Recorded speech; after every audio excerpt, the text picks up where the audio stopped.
Assalamualaikum warahmatullahi wabarakatuh.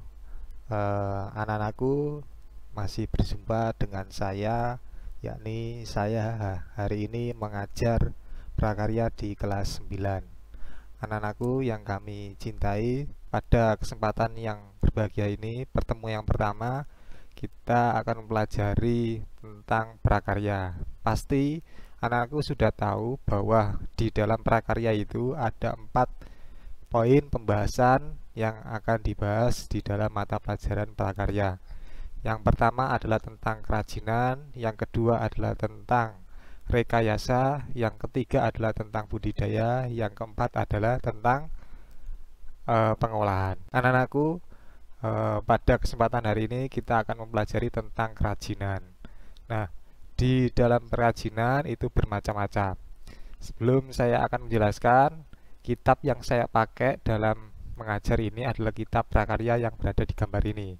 Ini kalau anak-anakku ingin membelinya di pasar atau di toko buku, silakan cari kitab yang seperti ini yang saya bawa ini. Oke. Selanjutnya untuk kesempatan pertemuan pada yang pertama ini kita akan mempelajari tentang kerajinan dari bahan kayu, bambu, rotan, dan tempurung kelapa.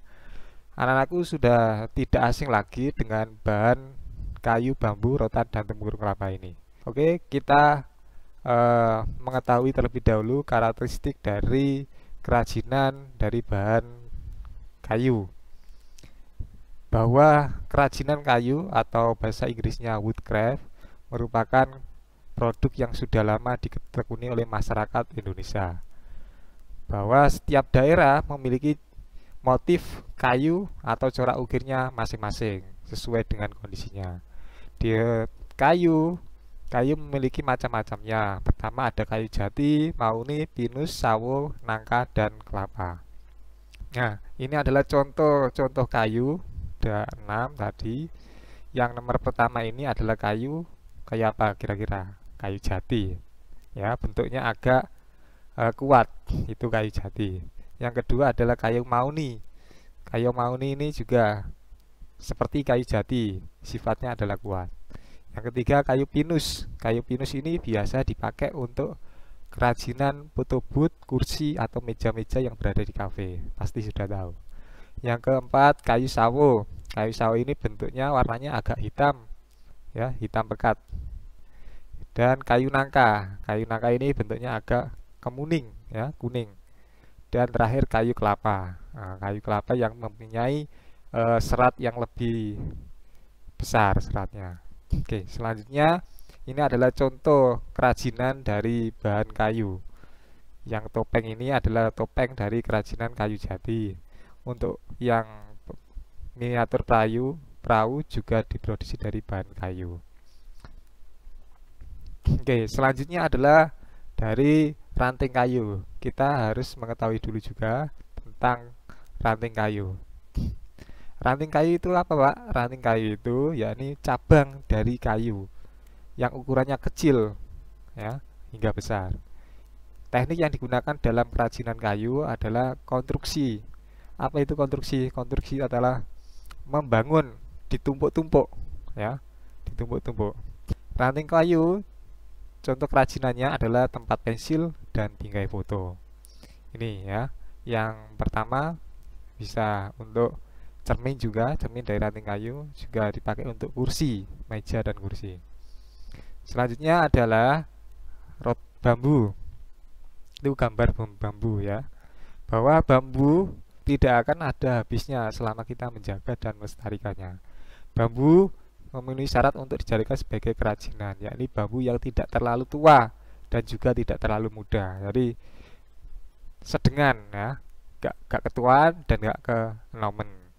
Bambu merupakan tanaman yang tumbuh di subur di wilayah tropis, termasuk Indonesia ini ya. Ini adalah contoh kerajinan bambu, yakni bingkai foto dan hiasan lampu ya. Yang keempat adalah rotan. Rotan adalah jenis tanaman pinang-pinangan ya, yang hidup memanjat, merambat dan tumbuh baik di alam tropis. Rotan paling banyak dimanfaatkan untuk membuat kerajinan adalah batangnya Jadi batangnya yang dipakai untuk kerajinan. Getah rotan juga bisa digunakan untuk bahan baku pewarna industri keramik ya. Ini adalah contoh kerajinan dari rotan, yakni bisa digunakan untuk membuat kursi, kemudian tas juga. Nomor 5 adalah tempurung kelapa. Tempurung kelapa buahnya bisa diambil untuk dimasak ya. Tapi tempurung dan serabutnya juga bisa dipakai untuk kerajinan. Jadi tempurung kelapa bisa digunakan sebagai kerajinan tangan yang bernilai seni. Ini contohnya. Ya, ini lampu hias dan ceret ya. Mungkin itu saja pertemuan kali pada hari ini. Semoga bermanfaat. Anak-anakku tetap berada di rumah dan selalu berdoa semoga semuanya diberikan kesehatan oleh Allah Subhanahu wa taala. Dari saya kurang lebihnya maaf, silakan dirangkum di rumah dan saya akhiri. Assalamualaikum warahmatullahi wabarakatuh.